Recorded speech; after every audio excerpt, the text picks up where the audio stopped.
Boa tarde, pessoal, tudo bem com vocês? Espero que sim, espero que todos tenham curtido aí o feriadão prolongado. Pessoal, dando sequência aqui nos vídeos do canal, falarei hoje, dentro da área do direito penal, falarei brevemente sobre os famosos crimes contra a honra, né? Quais são os crimes contra a honra? Difamação, calúnia, difamação, injúria. Vamos lá. O que é a calúnia, pessoal? A calúnia consiste em o agente, o criminoso, imputar a outrem falsamente um fato definido como crime. Nesse sentido, o tipo penal próprio que trata da calúnia dispõe caluniar alguém imputando-lhe falsamente fato definido como crime. E aí ele traz a sua pena. A difamação, por sua vez, consiste em imputar, o criminoso, o agente imputar a outrem um fato ofensivo à sua reputação. Um outro dispositivo penal estabelece que difamar alguém, imputando-lhe fato ofensivo à sua reputação e comina as penas para esse crime.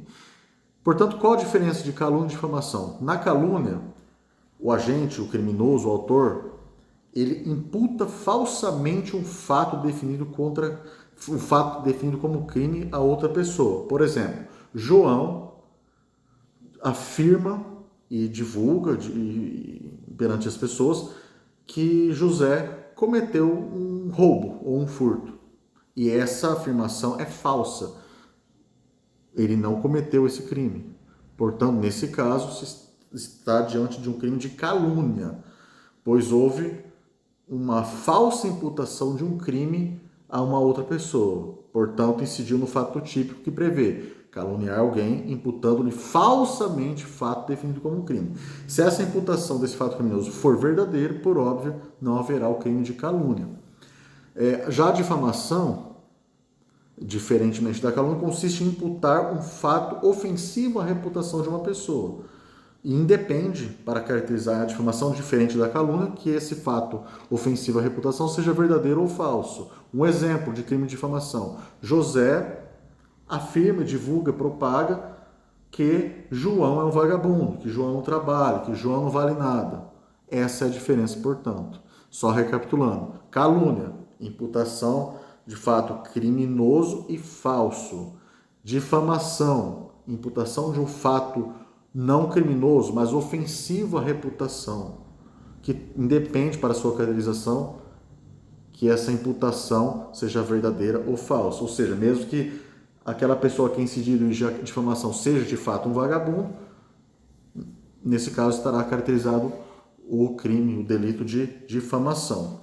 Por fim, temos como último crime contra a honra, a injúria, que consiste em ofender a dignidade ou decoro de uma pessoa. Um exemplo prático de injúria: Maria chega até Antônia e fala para ela: você não vale nada, você é um lixo. Nesse caso, está ofendendo a dignidade e o decoro da vítima, né?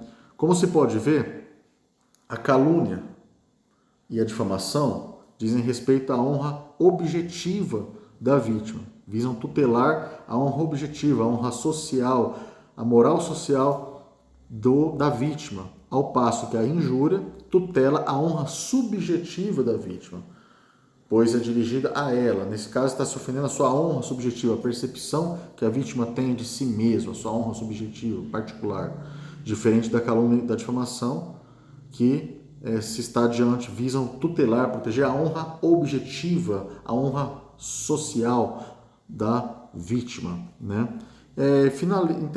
Creio que deu para entender legal a diferença. Esses são os crimes contra a honra previstos no Código Penal. Só recapitulando: calúnia consiste em imputar falsamente um fato definido como crime, um fato criminoso, a outra pessoa. A difamação consiste em imputar um fato não criminoso, mas ofensivo à honra de outra pessoa. E a injúria consiste em ofender a dignidade e o decoro de outrem.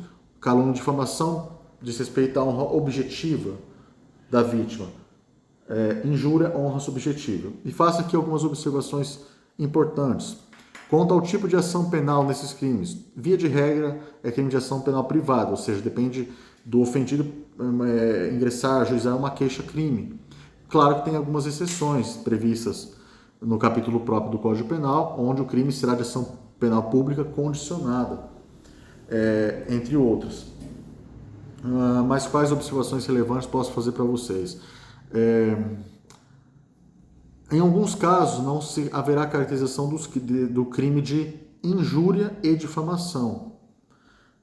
Há alguns casos que a lei prevê, mas eu vou citar um exemplo em que não, mesmo ocorrendo, o agente não será punido, no caso de injúria e difamação. Por exemplo, no caso da ofensa irrogada em juízo, na discussão de uma determinada causa pelas partes ou por seus procuradores. Por exemplo, está-se lá numa audiência tensa, uma parte ofende a outra, o advogado ofende a outra, nesse caso não se caracterizará o crime de injúria ou difamação, porque a lei estabelece, entre outros casos, que não constitui injúria ou difamação punível a ofensa irrogada em juízo pelas partes ou seus procuradores.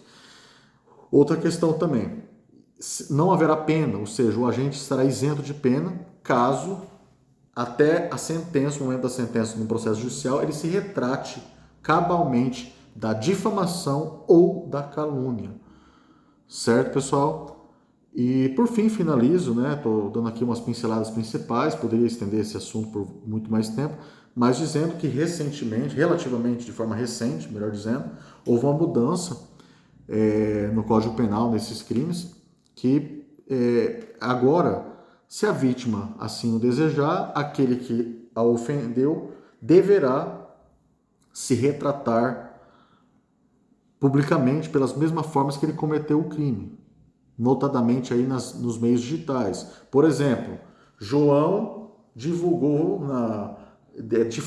a imagem de José nas redes sociais, dizendo que ele não vale nada, que ele é um lixo, que ele é isso, que ele é aquilo. Se a vítima, o José, assim desejar, pode exigir que o ofensor, o João, se retrate nas mesmas vias onde ele propagou aquela difamação. E o mesmo vale para os outros crimes contra a honra.